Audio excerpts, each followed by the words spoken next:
So good afternoon students. So this is Gangadhar, your mathematics teacher, right? And we are discussing trigonometry. In the last class, in yesterday's class, we learnt about the increasing and decreasing nature of different trigonometric functions and in particular in each and every quadrant, right? So we have four quadrants, quadrant 1, 2, 3 and 4, and each and every quadrant how the trigonometric function is behaving where when the values of theta are increased. Okay, see, if along with the increment of thetas, if the value of trigonometric function also increases, then we say that trigonometric function as an increasing function. And along with the increments of the theta, if the values of the trigonometric function are decreasing, then we say those trigonometric ratios are the functions called as decreasing functions. Yeah, yesterday we discussed about all these different types, in which quadrants and which trigonometric ratios are increasing and decreasing. And after that, in the number 42, we did few problems and comparisons related to these increments and decrements. Now, look there, on the board I have four problems. See, 43rd bit we are going to discuss, and in 43 I have four problems. I marked them as A, B, C and D. We need to compare these problems, okay? We need to compare the values of trigonometric ratios involved in each and every bit, subbit of this 43. First of all, look at A. Yeah, here I have four trigonometric values. Sine 127 degrees, sine 157 degrees, sine 187 degrees, sine 217 degrees. See, have a look at this. See, just we are going to compare, that's it. Actual values of these trigonometric ratios is somewhat impossible to find. So that's why nobody asks you to find those values exactly, and they ask you just to compare those values. Yeah, we know that from yesterday's class, to compare any two trigonometric values, first of all you need to identify the quadrant in which those trigonometric in which those angles are located. First of all, look at these angles: 127 degrees, 157 degrees, 187 degrees and 217 degrees. See, actually there are four angles involved, right? Yeah. First of all, you just look about 127 degrees and 157 degrees. 127 degrees and 157 degrees, these two values are in second quadrant. Is it clear? Yes. And then if you think about 187 degrees and 217 degrees, these two are in third quadrant. Is it right? Right. Yeah, we know that in second quadrant, what to say about sine function. See, in second quadrant, sine 90 degrees is 1, sine 180 degrees is 0, 1 to 0, sine is decreasing. Since in second quadrant sine is decreasing, so how can you compare these two? For a decreasing function, you need to go with opposite orders. See, 127 degrees is the smaller angle, but since sine is decreasing in this quadrant, sine 127 degrees is greater than sine 157 degrees. That's it in second quadrant. And now coming to the third quadrant. See, we have two angles in third quadrant, 187 degrees as well as 217 degrees. See, what you say about the sine in third quadrant. In third quadrant, sine 180 degrees is 0, sine 270 degrees is minus 1, 0 to minus 1, again the function is decreasing. In third quadrant also the sine function is decreasing, and that's why again you need to move with the opposite orders. So again here sine 187 degrees is greater than sine 217 degrees. Why we wrote like that? Actually 187 degrees is less than 270 degrees, but since sine is decreasing in third quadrant, sine of 187 degrees is greater than sine 217 degrees. Now have a look at this. See, actually I have four trigonometric values related to sine to compare, but I divided those four values into two groups. In one group the angles are involved in the second quadrant, in the other group the angles are involved in the third quadrant. See, in first group I compared these two values, and in third group also, see in second group also I compared these two, but we need to compare all the four. That in the sense we need to give a specific order for all the four. For that you just think a while.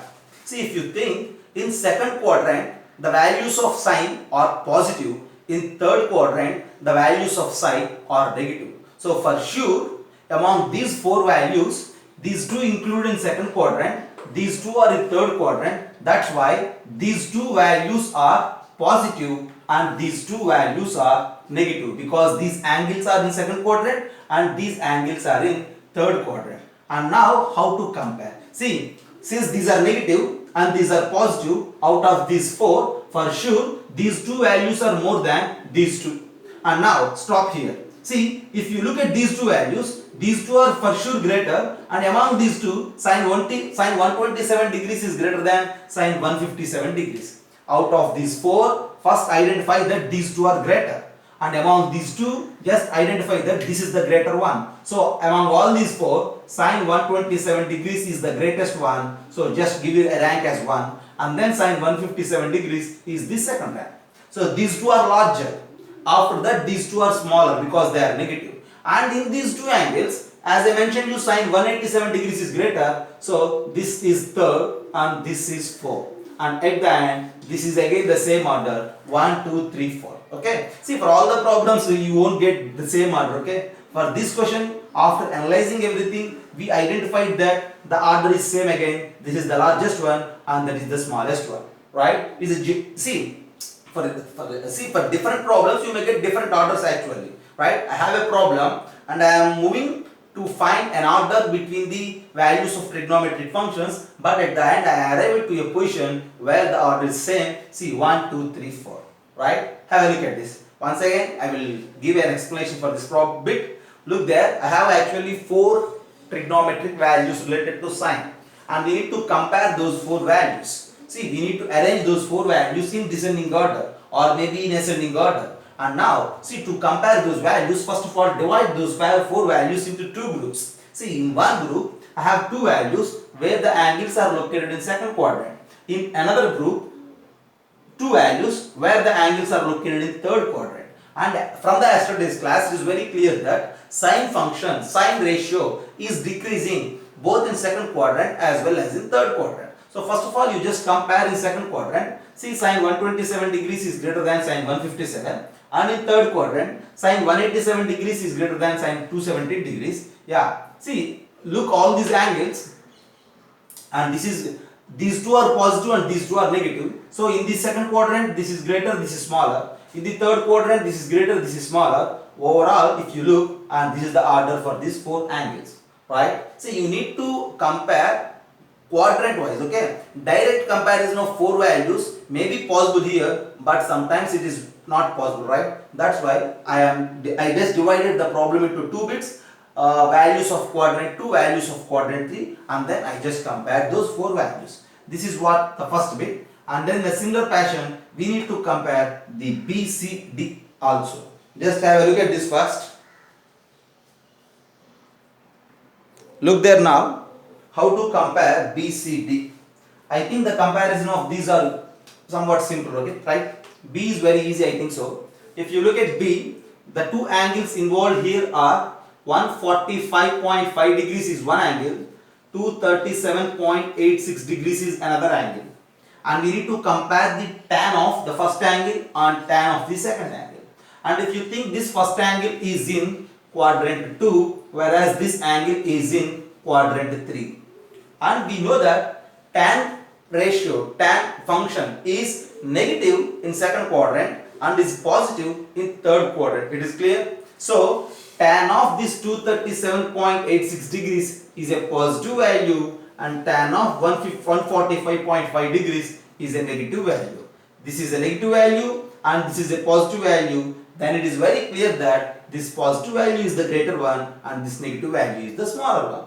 Right? First of all, while comparing the trigonometric values, you need to check which are positive and which are negative. So some part of the problem gets completed.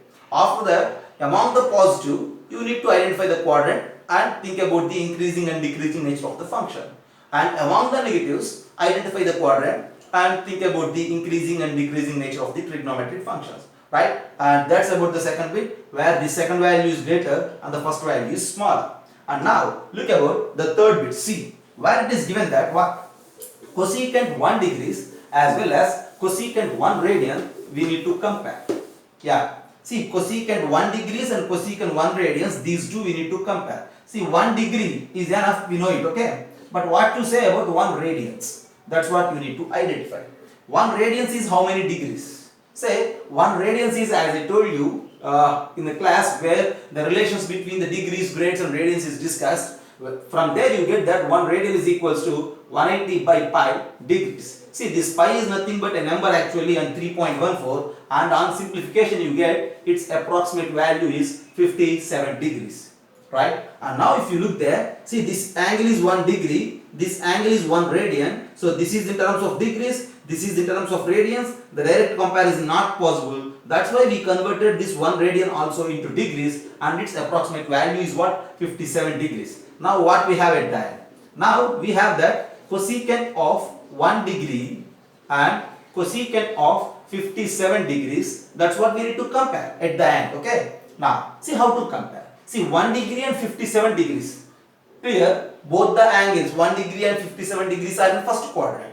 First quadrant is from 0 degrees to 90 degrees, right? So 1 degree to 57 degrees is in first quadrant. And what to say about the cosecant function?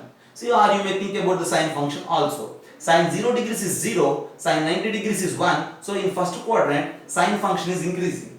Since sine function is increasing, and for sure, these angles are related to the quadrant 1 where the cosecant function is decreasing.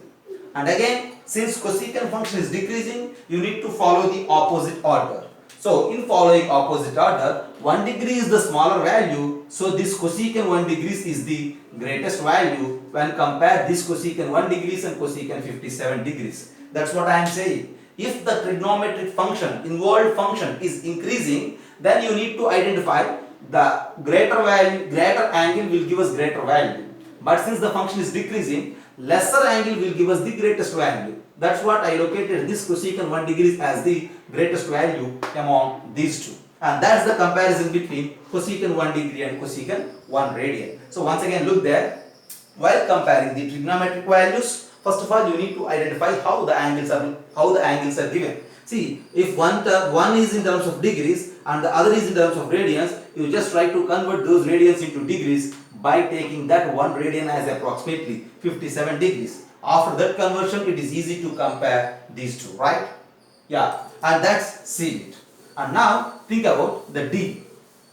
We need to compare these two. What are those two? Cosecant 10 degrees minus sine 10 degrees. Cosecant 70 degrees minus sine 70 degrees. Actually, till now we discussed the comparison between the cosines of angles, sines of angles, tans of angles like that. We won't compare sine of one angle with the cos of other angle like that. See now, so to compare these two, how can I proceed? First of all, the first value. You just say for some time this value as alpha and say this value as beta, right? And now think about alpha. See, this alpha is equals to cosecant 10 degrees minus sine 10 degrees. Is it right? Yeah. My first idea is, if both the trigonometric ratios are in terms of same trigonometric function, then it is somewhat easy for me to compare. For that what I do is, see, I can write it like cos 10 degrees minus sine of, this 10 can be written as 90 minus 80. Is there anything wrong? Just think there. It's the same thing I rewrite here. Cos 10 degrees minus sine, this 10 I just wrote it as 90 minus 80. And in the next step, this is cos 10 degrees minus sine of 90 minus, as we discussed, sine of 90 minus theta is cos theta, and this is cos 80 degrees. So alpha is equals to cos 10 minus sine 10. At the end, this is cos 10 minus cos 80. Now think about beta. What is beta? I have that beta as cos 70 degrees minus sine 70 degrees. And now again, just try to convert these two trigonometric ratios into the same trigonometric function. So this is equals to cos 70 minus sine of, again I will write this 70 as 90 minus 20, and that is equals to cos 70 minus cos 20. Yeah, now alpha is cos 10 minus cos 80 and beta is cos 70 minus cos 20, and we need to compare alpha and beta, which is greater and which is smaller. So to compare that, I need to think about the angles where they are located. I need to think about the cosines of those angles, how they are behaving. See, if you look there, the angles, all those angles involved here are 10 degrees, 80 degrees, 70 degrees and 20 degrees. See, all those angles are in first quadrant. And in first quadrant, what you say? In first quadrant, cos theta is either increasing or decreasing. Cos 0 degrees is 1, cos 90 degrees is 0. Is it right? So 1 to 0. So 1 to 0 in the sense decreasing. Cos theta is decreasing. Since cos theta is decreasing, it is very clear that it follows opposite order. From there we say that cos 10 degrees and cos 80 degrees. See, actually 10 degrees is an angle which is lesser when compared with 80. But since cos is decreasing, this cos 10 degrees is greater than cos 80 degrees. This is one observation what I get from the first quadrant. Whereas if you look there, what you say about cos 70 degrees and cos 20 degrees. Again the same logic. Since cos is a decreasing one, the greater angle will give us the lesser value, lesser angle will give us the greater value. Here 70 degrees is the greater angle, that's why cos 70 degrees is the lesser value when compared with the cos 20. Now with this idea, cos 10 degrees is greater than cos 80 degrees. So now one think about it. Yeah, now if you say what you say about alpha at the end, cos 10 degrees is greater. Okay, so greater value minus this cos 80 is smaller, greater value minus smaller value, it results out positive, alpha is greater than 0. And now think about beta, cos 70 and cos 20. Cos 70 is a lesser value when compared with cos 20, lesser value minus somewhat larger value which gives us a negative result, so beta is less than 0. So actually these two are mentioned in the equation. And now I converted these two like that. At the end alpha is positive and beta is negative, and for sure this is the greater value when compared with the beta. Is it clear? And that's the way to compare the given trigonometric functions. Have a look at this.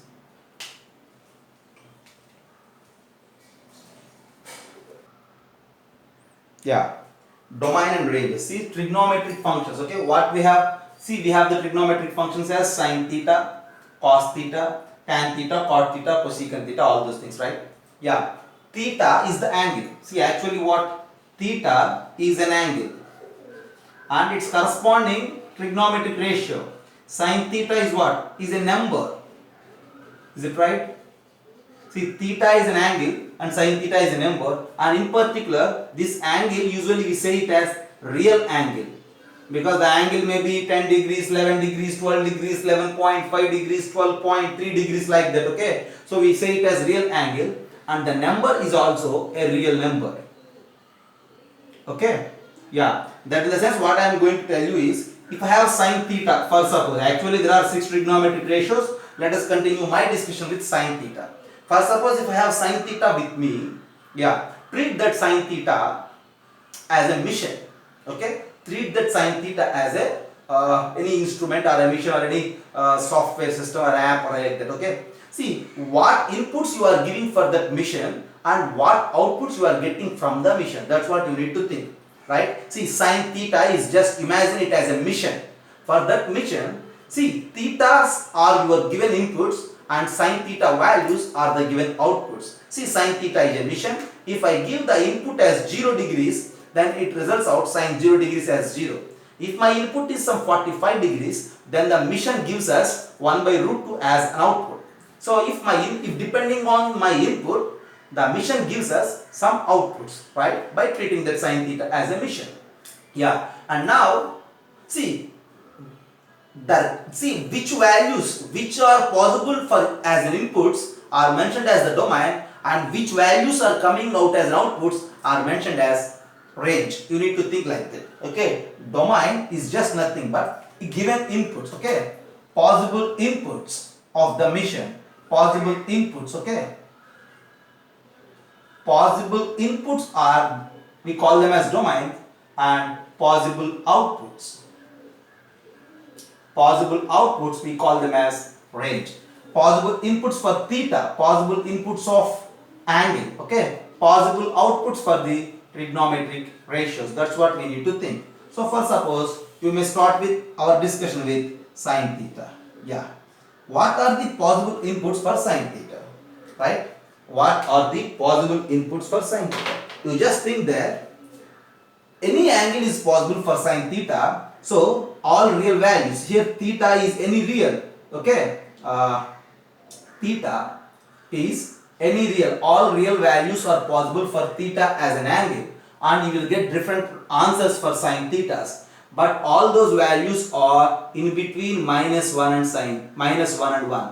So sine theta values are in between minus 1 and 1, or you may say that minus 1 to 1, right? I think you know, see, about the interval notation, I think you may know or not. That's why I mentioned it like that.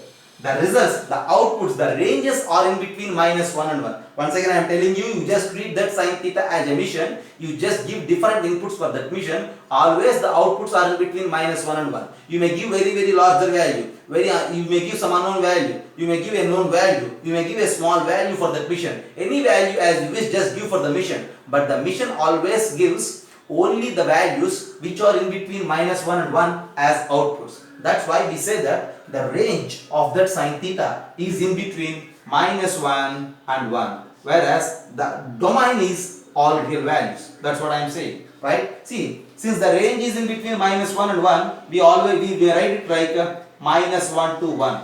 These type of square brackets involves that we need to consider all the real numbers from minus 1 to 1. This is just a notation which indicates that sine theta values are from minus 1 to 1, right? Yeah. And the next thing is cos theta. You just think about cos theta. For cos theta also, the possible inputs are all the real values. If you treat cos theta as a mission, again give different values for that angle. Again the outputs are in between minus 1 to 1 only. Just you think about that cos theta. Yeah, already in yesterday's class we discussed about that cos theta, where it is increasing, where it is decreasing, like that. If you think in first quadrant, cos theta values are changing from 0 to 1. In second quadrant, 0 to minus 1. In third quadrant, minus 1 to 0. In fourth quadrant, again 0 to 1. That in the sense, always the values are in between minus 1 and 1 only. So the range of cos theta is again minus 1 to 1. And now you just think about tan theta. See, if you think about tan theta, see, all real values are possible except odd multiples of pi by 2. 2n plus 1 is an odd number, and odd multiples of pi by 2 is not possible for tan theta. Why? Because if you give, we have a mission and the name of the mission is now tan theta.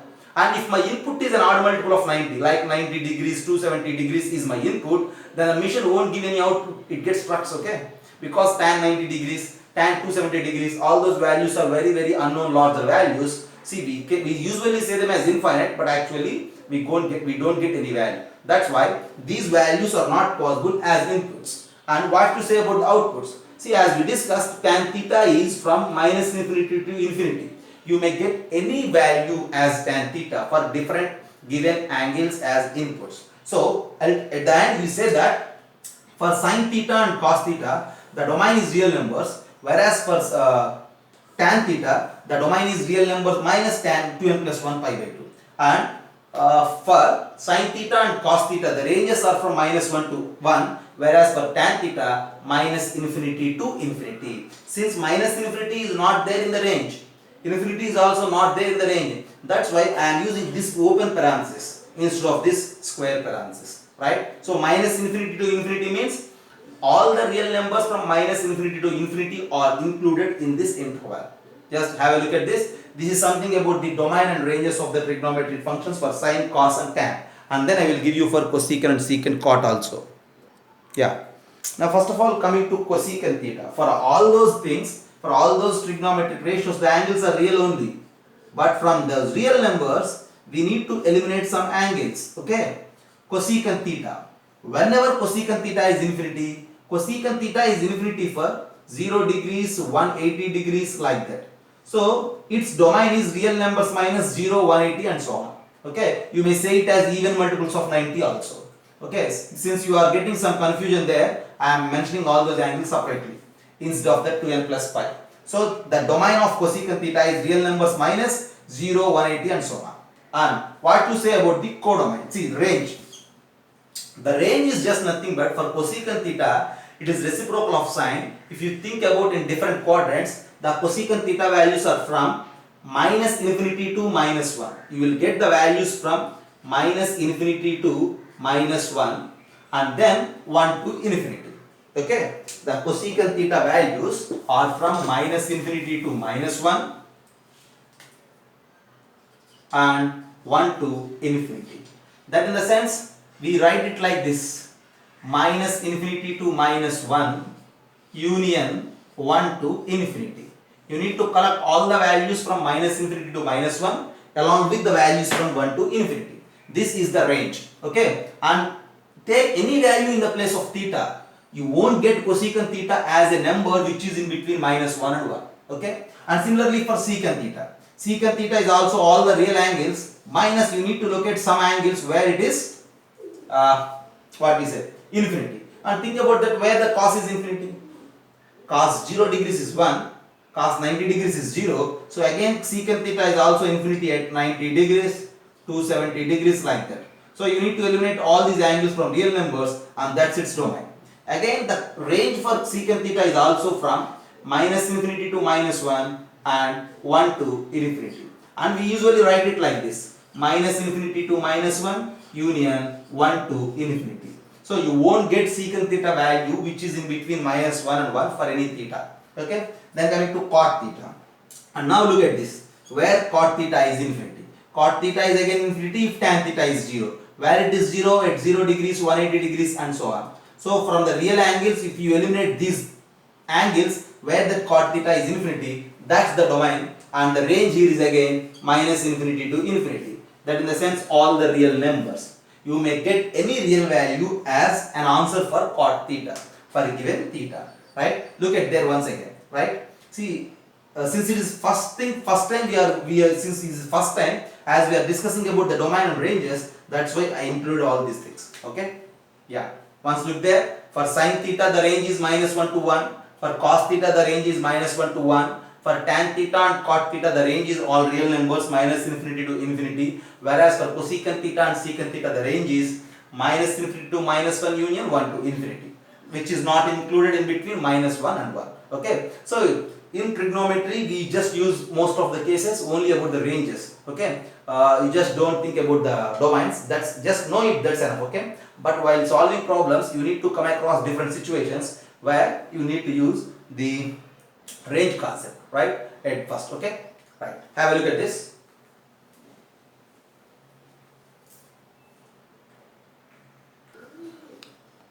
As we discussed about the ranges, from there these are very clear that sin theta values are always in between minus 1 and 1. So minus 1 less than or equals to sin theta less than or equals to 1.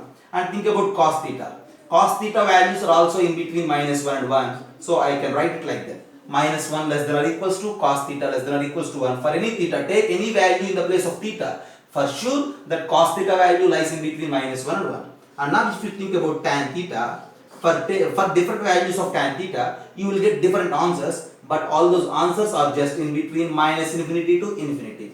Any real number you may get, right? And what you say about cosecant theta? Yeah, cosecant theta values, since sin theta is in between minus 1 and 1, cosecant theta values are not in between minus 1 and 1. Minus 1 is not less than, cosecant theta is not less than 1. Yeah, for sure cosecant theta values are not in between minus 1 and 1. And we may also write it like this. How can we write? Minus infinity t less than cosecant theta less than or equals to minus 1, or 1 less than or equals to cosecant theta less than or equals to infinity. Just think about it. The values of cosecant theta, by taking different angles in the place of theta, they lies in between minus infinity to minus 1 or 1 to infinity, right? And similarly for secant theta also. Secant theta also the same discussion. Secant theta values are not lying in between minus 1 and 1. Again we write for secant theta also like that. And after that cosecant theta and secant theta, we need to think about what? Cot theta. Yeah, think about cot theta. Cot theta values are also lies always in between minus infinity to infinity. Any real number you will get as an answer by taking different angles in the place of theta. So at the end, you need to use all these things to solve the problems. Okay, minus 1 less than or equals to sin theta less than or equals to 1. Minus 1 less than or equals to cos theta less than or equals to 1. See, cosecant theta values are in between minus infinity to minus 1 or 1 to infinity. Like that, you need to think for secant, cot and tan also. Have a look at this.